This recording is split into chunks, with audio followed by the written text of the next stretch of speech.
I'm looking at myself in the screen here and I see these embroideries on my Roxu, and one is the crest of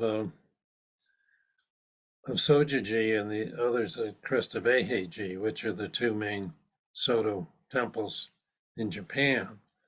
And there was a big discussion in the White Plum email list about who can have these on their Roxus, and because people started putting them on, and they had a meeting of some of the Soto priests in Los Angeles at the Soto Zen mission there, Zen Shuji, and a lot of the Japanese were frowning at Americans wearing these embroideries on their Roxus. And Maizumi Roshi gave me this. And after he died, I went to Japan to have a ceremony called Suisei, which is where you're the abbot for a day at both Eiheiji and Sojiji. And they told me I couldn't wear this Roxu. Um, and I had to find a plain Roxu to wear for the ceremonies. And after ceremonies were over, said, now you can wear it. And so I was formally empowered to wear it. But most of us don't have a strong connection, with the Soto school in Japan, and just for various reasons. And I'm going to talk today about what's the role of ego in our practice. And I don't know what it was, but when I was in Japan, and at the same time, there were three other of Maizumi Roshi's successors that were participating. And one of them was a woman, Nicolene McMahon. And they conveniently seemed to mislay her paperwork when we were there. We made a big effort to go to Japan. I've told this story before. But I was the senior member of our cohort, and I told him that Maizumi Roshi had filed her paperwork, and if they don't find it, then none of us were going to go through the ceremony. And they found it miraculously. And but still, even though she wasn't the junior member of our cohort, they always put her at the end of the line whenever we did anything. And I just felt that some of the things that they were doing just didn't conform to what I thought was the practice I learned from Maizumi Roshi. So although I have wonderful friends, Japanese priests and monks, I'm just not enamored of the institution. And that, I think that happens in a lot of places. People love the practice of whatever religion it is. It could be Buddhism or Christianity, Catholicism, but the institutions sometimes get in the way. So what's our institution that gets in our way? That's what I'm going to talk about. Our way of developing our practice and our realization and our wisdom, our insight, and our compassionate action. So one of the most important teachings of the Buddha is that of no self. So what we perceive as our self, our I, or our ego, is a fabrication. We manufacture this image of self based on our perceptions of the world as we grew up. At some point, we begin to experience a separation from our mother and our father, and begin to believe that we need to create some kind of solid existence in order to survive. And most people spend most of their life trying to protect and defend the self-image. When someone attacks us, we either respond in kind or we retreat so as not to tarnish our image. When someone loves us and massages our ego, we puff up and feel good about ourselves. But ultimately, this glow fades and we don't feel fulfilled. Then at some point, the Buddha's teachings that all life is suffering is brought home to us, and we desperately try to find a way to eliminate this suffering. The Buddha admitted that of all attachments, the attachments to self is the most difficult to let go of. So often when I give introductory talks on Zen, or I gave them a lot of introductory talks, I would ask the attendees what brought them to Zen. And I would preface it by saying that there are no wrong answers. What brings us to Zen is not what keeps us continuing to practice. Our motivations constantly change. But one thing is certain, it was the ego that brought you here. And it is the ego that will continue to subvert you as you deepen your practice. I want you to think about your motivation in practice, why you're here, and what are your expectations from all these hours of Zazen. So most people are looking for a way to be happy. If it's blissful, even better. And if it's orgiastic, even better. One common misunderstanding is that enlightenment is a state of continual bliss. I once heard an Indian Swami extolling the virtues of celibacy to his disciples by saying that through sex, you might have a peak experience that lasts only for a short while, and that's centered in your genitals. But that he has orgiastic feelings all over his body all the time. Well, that sounds awfully tiring to me. And how could he even walk up the stairs without having continual when Harry met Sally moments? It's hard to know what we're looking for when we seek enlightenment. What we perceive that it will be will dictate and influence the motivation towards its fulfillment. If one thinks that they will get something from it, they might be motivated by greed. If one thinks that it will bring bliss, they might be motivated by unhappiness. If one thinks it will bring union, they might be motivated by separation, and so forth. Our speculations are based on the egoic desire to perceive the extraordinary and the dramatic,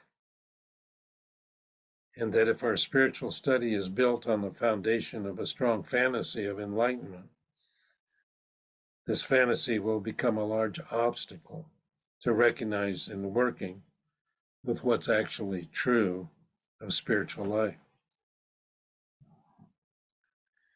So Bubba Freejohn once said that many so-called spiritual seekers are just Narcissus in drag.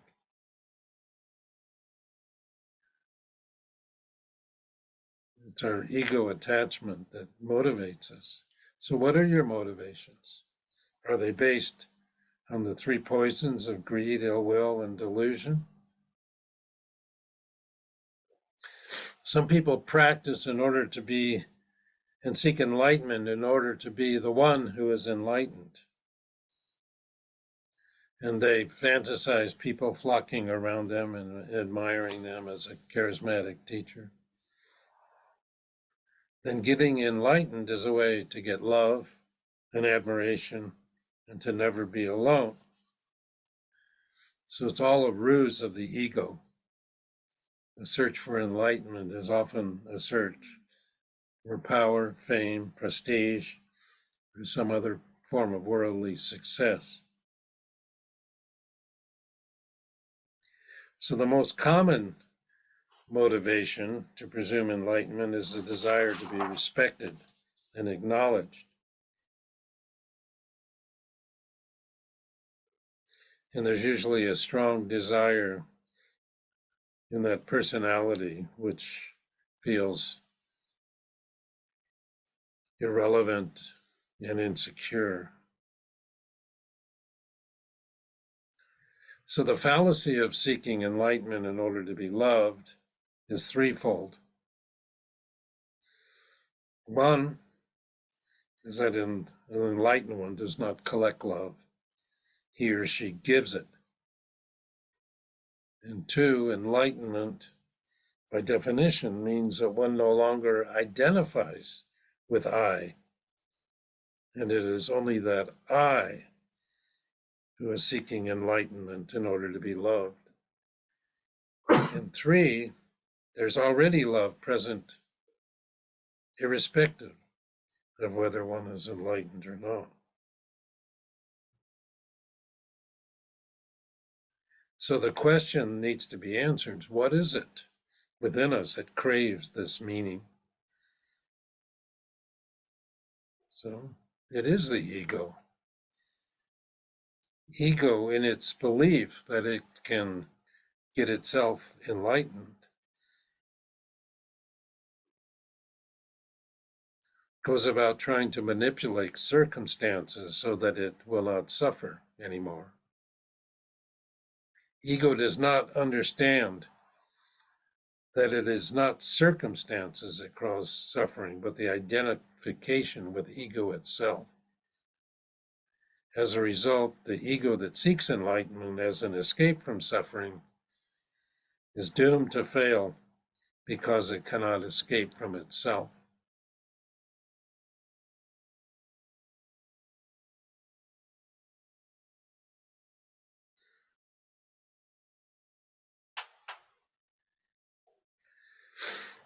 After we've realized that money, food, sex, vacations, and other worldly satisfactions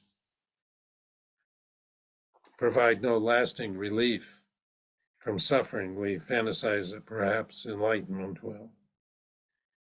By believing we can be saved from suffering, we end up continually resisting it instead of learning to move through it and benefiting from the lessons it provides.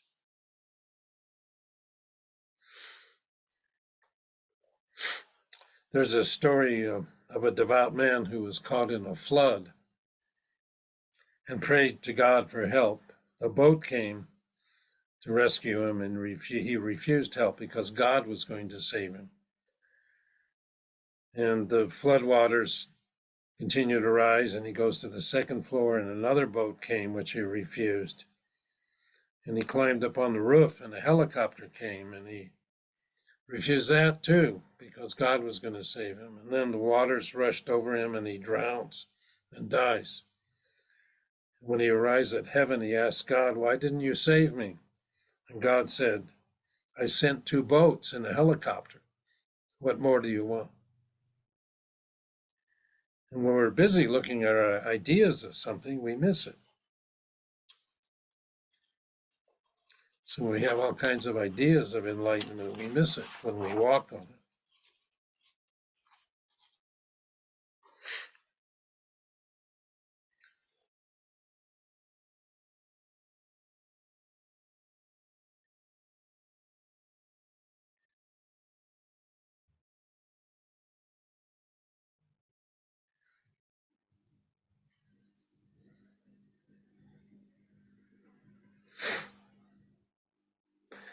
So one of the problems is that most people are identified with the egoic separate identity. They're identified with their personalities and not with their true nature.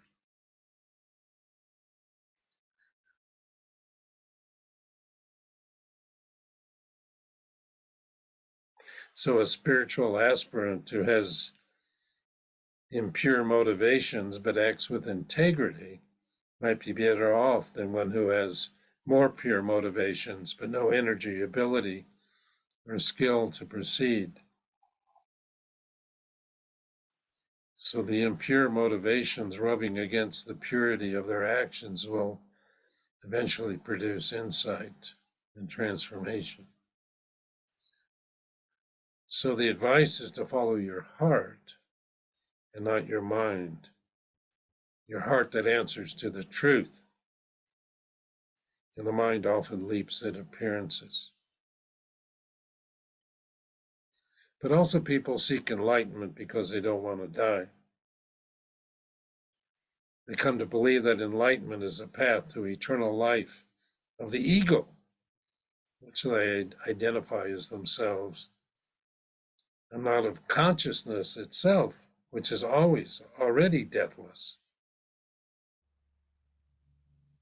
So that's a common thing in practice, is people are afraid of jumping off the 100-foot pole into this abyss of emptiness because they're afraid of non-existence.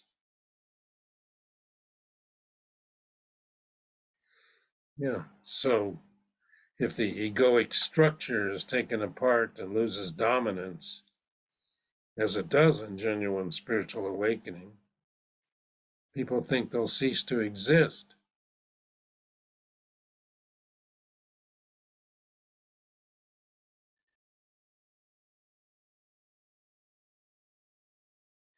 Which the ego will cease to exist in the way it did exist. But by coming to identify with that which never dies, instead of their small, separate egoic structure.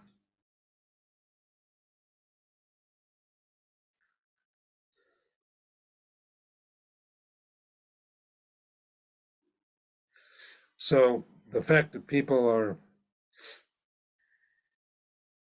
deluded and identify with their ego means that the egos will always attempt to manipulate life for its own benefit in all arenas, including spirituality.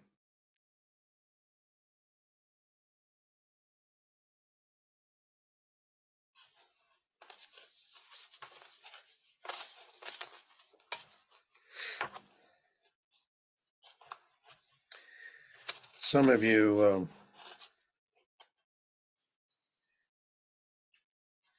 may be familiar with John Welwood, who wrote about spiritual bypassing. He invented the term, actually. And I just want to read something that he wrote. It's a few minutes long. He said, spiritual bypassing is a term I coined to describe a process I saw happening in the Buddhist community I was in, and also in myself. Although most of us were sincerely trying to work on ourselves, I noticed a widespread tendency to use spiritual ideas and practices to sidestep or avoid facing unresolved emotional issues, psychological wounds, and unfinished developmental tasks.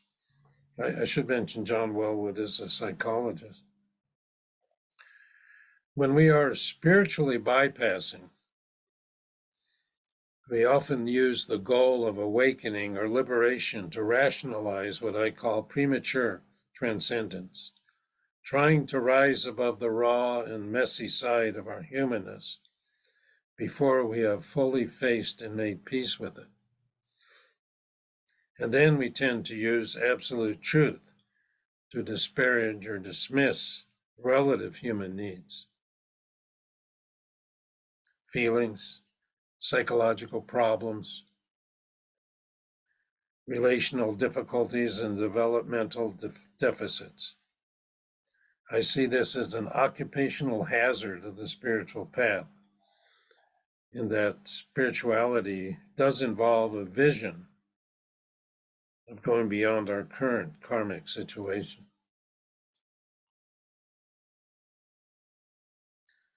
Trying to move beyond our psychological and emotional issues by sidestepping them is dangerous. It sets up a debilitating split between the Buddha and the human within us. And it leads to a conceptual, one-sided kind of spirituality where one pole of life is elevated at the expense of its opposite. Absolute truth is favored over relative truth, the impersonal over the personal, emptiness over form, transcendence over embodiment, and detachment over feeling. One might, for example, try to practice non-attachment by dismissing one's need for love, but that only drives the need underground, so that it often becomes unconsciously acted out in covert and possibly harmful ways. It's possible to use the truth of emptiness in this one-sided way. Thoughts and feelings are empty, a mere play of samsaric appearances, so pay them no heed. See their nature as emptiness, and simply cut through them on the spot. In the realm of practice, this could be helpful advice, but in life situations, these same words could also be used to suppress or deny feelings or concerns that need our attention. I've seen this happen on a number of occasions. He says, I'm interested in how it plays out in relationships, where spiritual bypassing often wreaks its worst havoc.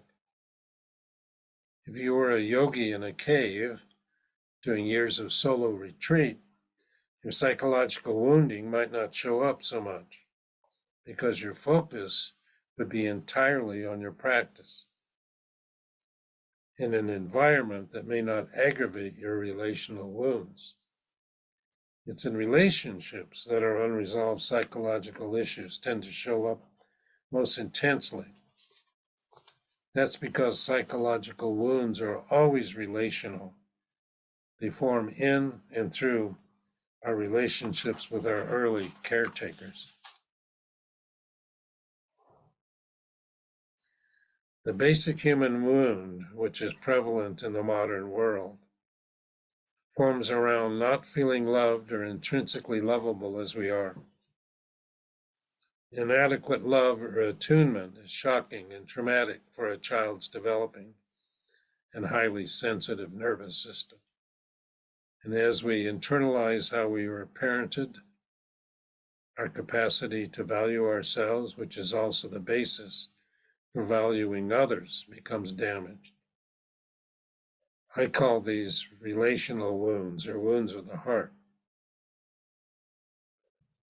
There's a whole body of study and research in Western psychology showing how close bonding and loving attunement, what is known as secure attachment, have powerful impacts on every aspect of human development. Secure attachment has a tremendous effect on many dimensions of our health, well-being, and capacity to function effectively in the world. How our brains form, how well our endocrine and immune systems function, how we handle emotions, how subject we are to depression, how our nervous system functions, handles stress, and how we relate to others. In contrast to the indigenous cultures of traditional Asia, modern child rearing leaves most people suffering from symptoms of insecure attachment.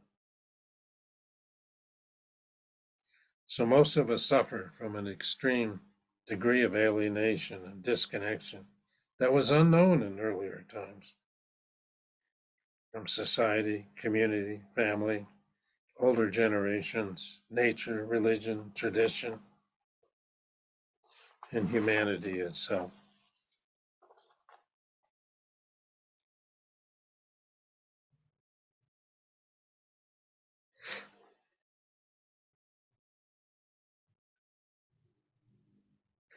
The fact that I mentioned that unliberated human beings are identified with their egos, which are wounded, means that the ego will always attempt to manipulate life for its own benefits. So the great gift of any true spiritual path, that in spite of one's motivations, the path itself, assisted by the reliable guidance of a teacher, will transform the individual. Buddha nature, or God, or reality is always stronger than the ego, and in the long run, though it may be a very long run, it will win out. We can either resist and struggle with it, or we can surrender ourselves to it. So surrender is an important part of all spiritual practice. And ultimately, is what we're aiming to accomplish in practice. What we're surrendering to is the reality of impermanence and non-separateness. I remember when Bernie Glassman was asked what is the goal or the purpose of Zen, and he said, to realize the oneness and interdependence of life.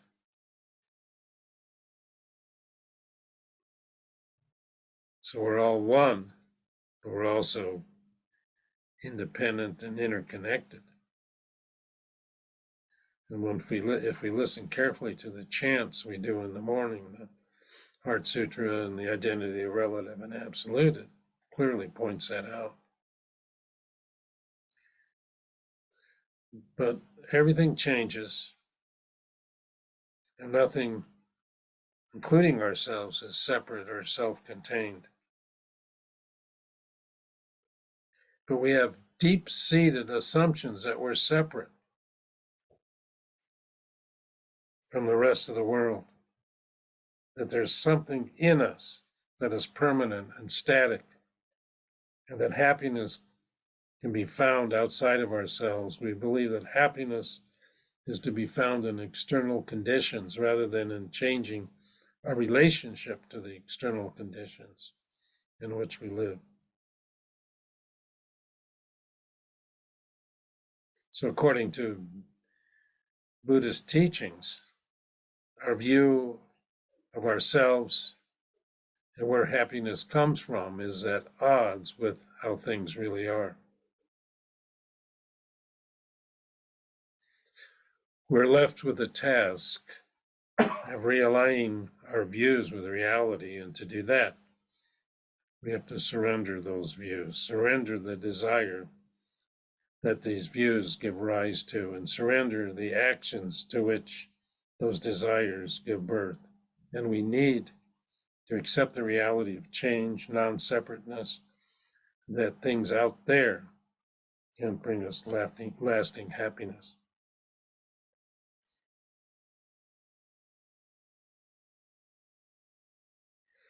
It seems ironic that if one enters a spiritual path with an underdeveloped ego, a strong ego must actually be built before it can be diminished.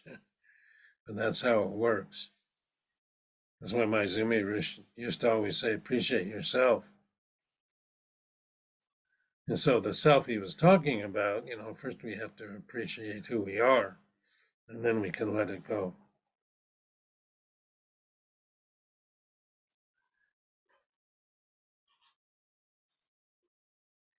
So what's also ironic is that the very ego that spiritual aspirants fight against so vehemently is the ego that places them on the spiritual path.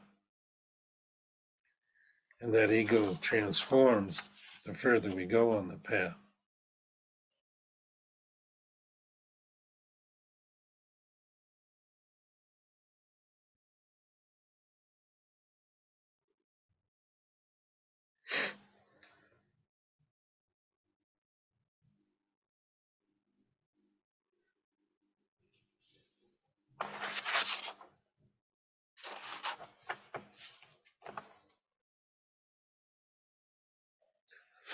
Last week on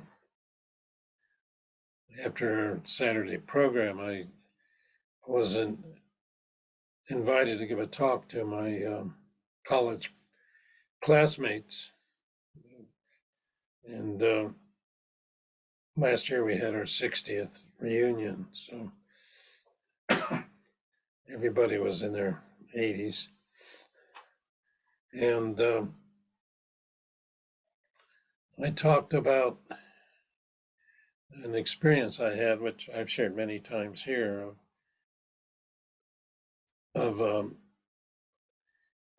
experiment we were doing when I was an oceanographer of how to keep deep ocean divers warm. And we invented this apparatus, and I was testing it in this cold water tank at the Oceanographic Institution. And I just thought about what Tozan said, how to avoid the extremes of hot and cold is when you're cold, be cold, and when you're hot, be hot. And so I was practicing being cold. And through that, I learned what cold was, and I didn't get cold for quite a long time, but I didn't keep practicing it. So it's like anything, if you don't practice it, you lose the ability. So I told him that the moral of the story was that your attitude towards things is more important than the story. And, the story is that, cold will make you suffer. But when attitude was, I'm just going to really feel the cold, I didn't suffer if I really put myself into it. And one of the members who, ironically, was a philosophy professor who spent his whole life studying the Holocaust and as in a philosophical framework. And he asked me, he said, what did I mean by that? And I said, who survived the Holocaust, the people in the concentration camps? What were their attitudes, the ones who survived versus the ones who didn't survive? They all had the same story, And I told him the story, the Taoist story, which you may all know, about Mr. Say, who had a horse, lived in a very poor village, and everybody came to him and said how lucky he was at a horse to help him plow the fields, and he just nodded his head, and then his horse ran away. And everybody came and said how lucky he was his horse ran away, and he nodded his head, and the horse came back with a second horse. Now he had two horses. And the same thing, they said how lucky he was. But then his son was plowing the field with a second horse and broke his leg. And how unfortunate it was that horse came back now that his son broke his leg. And he said, yes. He nodded his head. And then it's like the story I told last week about Haku and then the baby, just nodded his head. And then war broke out. So his son had a broken leg and didn't have to go. So all the neighbors said how lucky he was. His son was spared from the war. And his attitude was, what is? We all have these stories. So we don't know what's good or bad. Yeah. But and I read this quote of Abraham Lincoln that said, we could be upset that rose bushes have thorns, or we could rejoice that thorn bushes have roses. So how do we look at it? So what I'm trying to say is to sum it up, is that from one perspective, our practice is that we're humans and we're striving to be Buddhas, but not in the sense of leaving behind our humanness, because we're also Buddhas, who are striving to be fully human. So we need both parts. You can't neglect one without the other. That's what Welwood was saying. That's what happens. If we neglect dealing with all of our wounding in our practice, then it'll come out in another way. So how do we deal with it? And I think It's like I did with a cold. We just need to really experience it and stay with it. And sometimes if it's too much, we need to get help. But still, that ego, that pesky ego, it brought us here. It keeps us here. But at some point, we have to let it go. That's a hard part of our practice. So, this is an ideal setting in my mind. And the way to do it is, like I said at the beginning, to think, not thinking. How can we think not thinking? It's non-thinking. Just don't grab onto the thoughts and eventually they'll dissipate by themselves. And then where are you? What are you left with? So let's just practice and see, do the best we can.